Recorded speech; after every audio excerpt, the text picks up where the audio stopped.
हम तुम्हें पूरी तरह हासिल करना चाहते हैं, उसकी कीमत बोलो।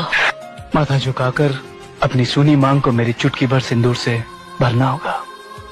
अपने गले में प्यार का मंगलसूत्र, अपनी हथेली पर प्यार भरी मेहंदी सजानी होगी।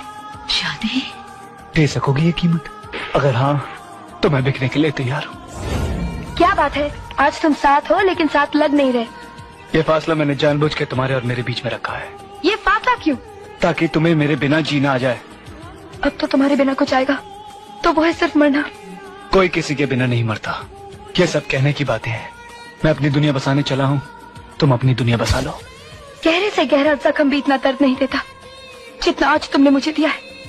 फिर भी मैं यही दुआ करूंगी कि तुम्हें सच्चा प्यार मिल जाए और ऐसा बेवफा सनम नहीं जैसा मुझे मिला है।